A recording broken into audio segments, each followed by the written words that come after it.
Avoiding conflict. We all do it. Let's say a situation comes up when you're talking to your friend or a colleague and they do or say something that just doesn't feel right. And you're like, I should probably say something, but you don't. We all get into conflict, but almost nobody knows how to do it well. Because conflict, when done right, can be the secret sauce to relationships. As relationships evolve, there will be conflict. That is just inevitable. It is part of the evolution of relationships. How you handle that conflict actually determines the quality of your relationships from there on. Yet, we all avoid conflict. Why? Maybe we fear that when we do speak out, the other person might stop liking us and we might lose that relationship altogether. Or the second reason is you just don't feel like doing it because it costs too much energy. We're just hoping that the problem will go away without any effort from our side. It won't. Maybe your strategy is to turn a little bit cold and withdrawn because for sure they're going to understand that the thing that they did hurt you, and for sure they're going to understand that they should just change their behavior in order for you not to get hurt, right? Wrong. Them changing their behavior without you actually talking about it, the chances are very, very, very low. It just costs so much energy to confront someone, right? But guess what else also costs a lot of energy? Not confronting someone. Why? Because the problem that you have just encountered, it's not going to go away without you actually bringing up the issue and discussing it with the person. Not only that, you will also grow more and more resentful as time goes on. Not only towards them, but towards yourself. Because by you not speaking out, not using your voice and your power, you're kind of betraying yourself. Conflict is a natural part of life and relationships. So it's very important how we handle it and whether the conflict that we engage in is healthy or unhealthy. So what is the difference between a healthy and a non-healthy conflict? Well, from my understanding, a non-healthy conflict is a situation between people where you just don't feel either physically or emotionally safe. If they're not listening to you, they don't validate your feelings, and they don't care whether they hurt you or not. Let's say you've been avoiding a conflict for a while, and so it's like bubbling inside you, right? You will probably snap. And that is not the healthy way that I'm talking about. A healthy conflict is one where both parties respect one another. You are concerned about not hurting the other person. You trust that they know how to regulate their emotions well enough not to say or do something that would hurt you. And you also trust that even if that does happen, you will repair after. So if you are in a conflict and you yourself or the other party seems dysregulated, try your best to calm down and self-regulate. You could do breathing exercises or you could do some kind of grounding.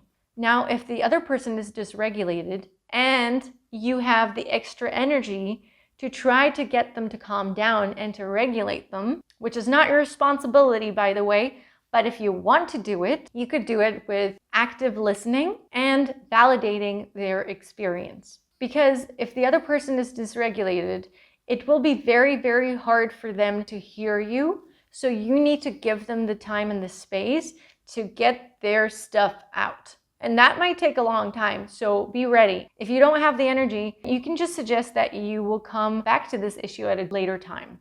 So conflict, when done right, can build trust. This trust is the secret sauce to relationships because you've done something hard together and because you know that whatever poo-poo you're going through with the other person, you're going to come out just fine on the other end. We need to find the courage to speak out in the moment. And if you don't have the courage to speak out in the moment, maybe you don't have the capacity and the energy that day.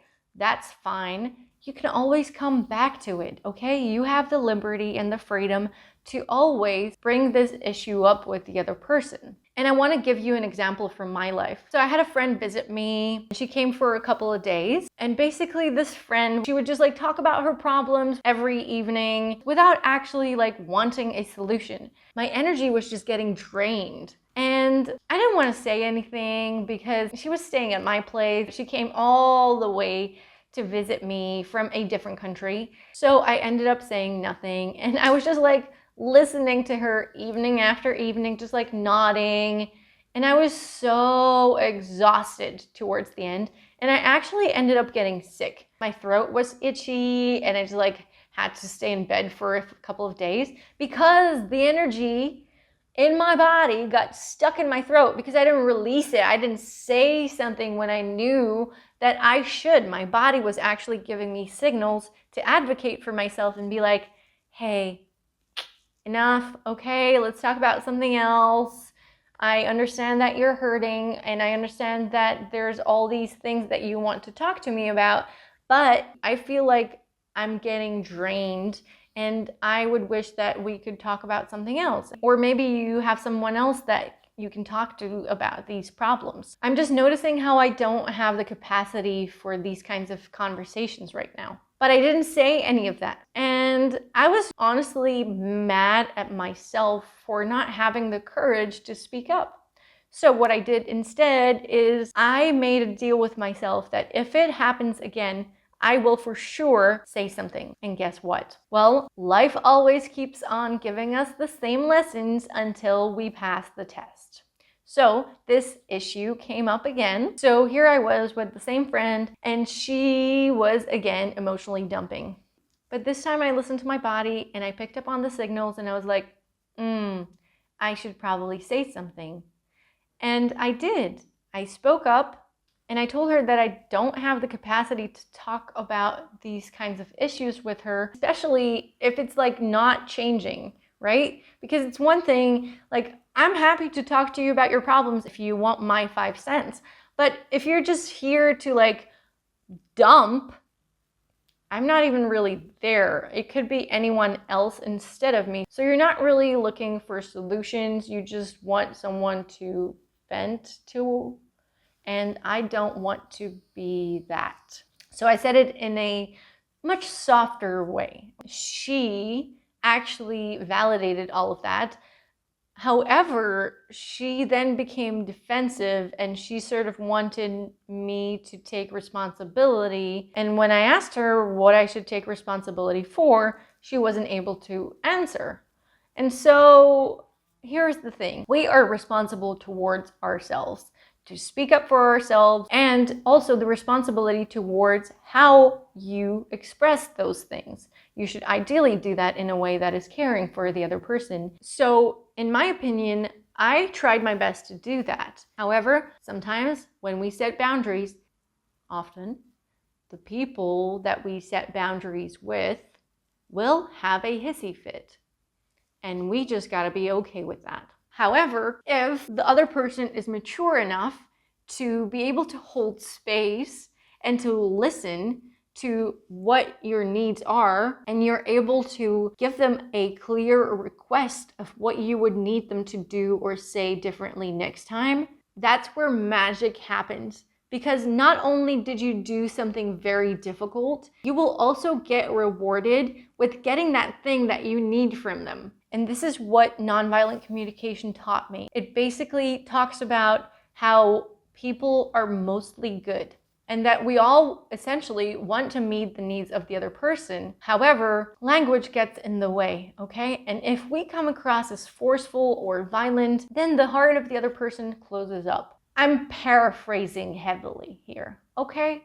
So I understand that speaking out is very, very difficult. If we don't confront the things that we deem as hurtful for ourselves and our society, guess what will happen? Basically, what is happening right now? There's no possibility of change if you don't speak out. One of the powerful things that we have is our voice. Like, that's basically what social change is.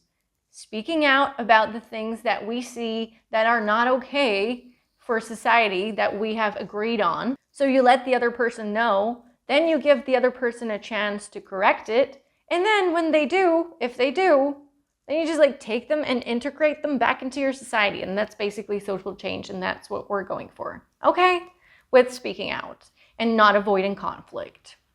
So to conclude, If we become more trusting towards ourselves by learning how to speak up for ourselves in healthy, non-violent ways, we're just going to get better and better at it each time we do it.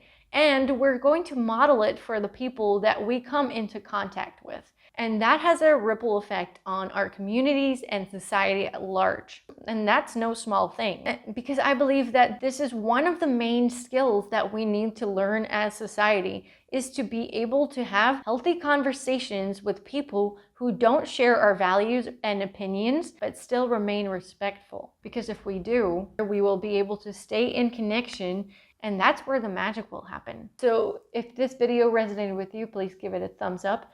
Subscribe to my channel for more videos like these. Oh yeah, and don't forget to comment. Let me know how conflict shows up in your life, whether you are able to show up in healthy ways or not so healthy ways.